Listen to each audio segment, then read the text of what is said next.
I've seen way too many brands throw time and money into the garbage by not having these four pillars in place before trying to grow. My name is Jassim Isa. I'm the CEO and founder of Videra, an Amazon marketplace company that sold over $100 million. And in this video, I'm going to be talking about the four pillars, why you must have them in place before trying to pull the levers for growth that I explained in the prior video, and how they all connect together. The first pillar is brand control and equity protection. There's a lot that goes into this. I actually made a video about how we cleaned up a hijacked listing. This is only part of it, is removing unauthorized seller.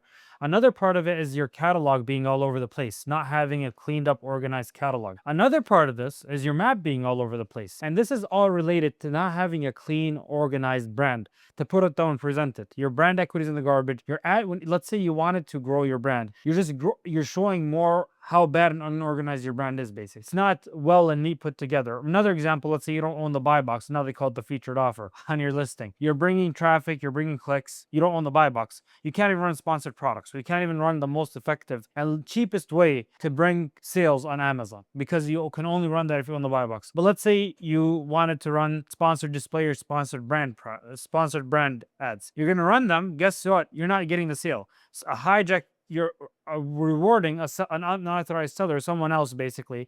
Even though you paid the money, you're rewarding them with the sale. So what do you think that creates to your brand cleanliness, to your overall brand growth? And that's why we have it as the first one. The second one is operational stability, having consistency across the board. The biggest one within this is being in stock. The other parts is just having a team that consistently responds to either complaints, messages, all that kind of stuff. They're always there, because you don't want to bring in traffic unless you want to make sure that you're handling it appropriately. You don't want, for example, one of Amazon's rules that you have to respond to messages within 24 hours. You don't have a customer service team to respond to messages. You're selling more stuff, you're going to get more messages. So that's just one simple example. Another example is always being in stock. The worst thing you can do is not forecast your sales based on the additional traffic you're going to be bringing in, the additional sales you're going to be bringing in. You have 12 weeks. You run a very effective marketing campaign. Your stock is only 2 weeks. Wow, it's great. I sold out. Actually, not really. You're going to have to pay so much to get back to gain your organic ranking again. Amazon trusts you less, because they're like, if we're going to push people here, they might run out of stock. And then why not promote someone that's always in stock? Before coming to us, ran out of stock. We had to pay tens of thousands of dollars in initial lift to get them back to they initially had like an organic ranking of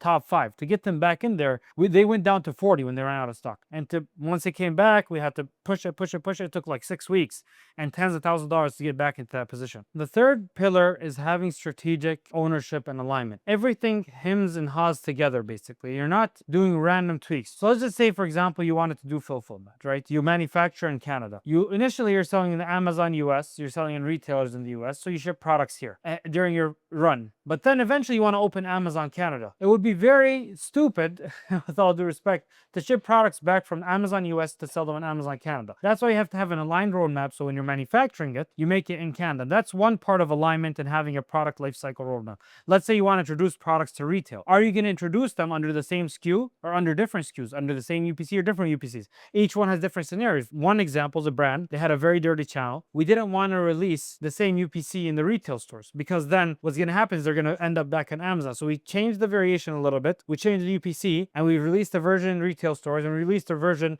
in online stores. And what that also helped them is having 2 different prices. Amazon isn't going to suppress their buy box because the retailer wanted the lower price, and they were able to have different prices in different channels. Otherwise, if they had the same UPC, they would have had a suppressed buy box. So that goes back to the point of having aligned long-term roadmap and a strategy that's not just one-off tactics and random stuff like, oh, I'm gonna increase CVR here, but actually I'm gonna bring out this product and bring in a new version, and then you're just taking a step forward, taking 2 steps back, and that's a real big issue. And here I am jumping back in because the content was so valuable, the microphone decided to run out of charge. So I'm having to re-record this section. Getting back into it, the fourth, last but not least, obviously, type of section is real-time growth intelligence. And this is one of the most crucial ones, especially nowadays with so many changes happening with AI, Rufus, Amazon's introducing Rufus and Cosmos just as an example. And this is where we're trying to make changes based on what's working today. Not doing a whole revamp of a PDP for strategies that were effective 2, 3, 4 years ago, for example, or even a couple months ago. Things are changing daily. Just with Rufus and Cosmos earlier this year,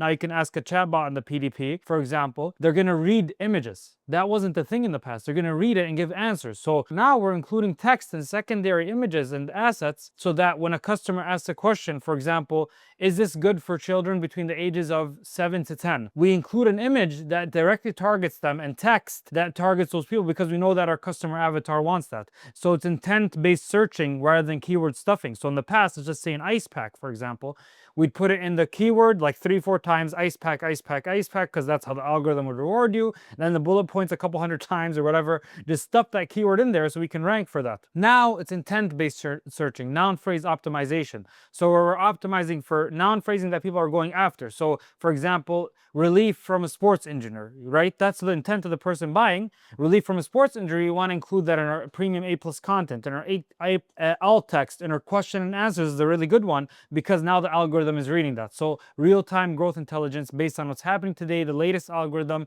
the latest techniques, the latest thing the customers are attracted by in their niche. So again, even for example, ice packs, let's just say 6-7 years ago, people used them to make food colder or whatever, right? Or to keep food cold. Now they're using it for injuries. So then we have to use real-time growth intelligence based on our customer avatar and what's going to generate the most sales and target that. So it's not just algorithm-wise, it's also customer avatar-wise. Like the holistically, you want to make sure you're targeting and you're updating and you're making changes and working on what's relevant for today. Now I want to get into a very important point on why these 4 pillars come before the 4 levers of growth that I made in the video earlier last week. The reason is that, like I just mentioned in the latest example, if you're trying to make changes, let's just use a buy box example. If you don't own the buy box on your listing, you have resellers on there. I made a video, by the way, on cleaning up your channel. You can watch that later. But if you have hijackers on your listing and you can't do PPC. That's one, you can't do sponsored product if you don't own the buy box, a featured offer now they call it. But even if you want to do sponsored display ads, you can. You're generating sales, you're rewarding the resellers for being on your listing. So these are kind of the foundations for healthy success. So that's just one example. I mentioned again the 4 pillars is that you have to make sure that you have these 4 pillars in place so that you're pouring gasoline on the right foundation. Only thing worse than not growing is growing in the wrong direction. You're just basically going to have to redo and then start over again. And that's going to cost time and money and resources, of course. So that's why we always prioritize establishing these 4 foundations and why we have, yes, a slower ramp up time initially, but then we're experiencing exponential growth rather than kind of a little bit up, taking 1 step forward and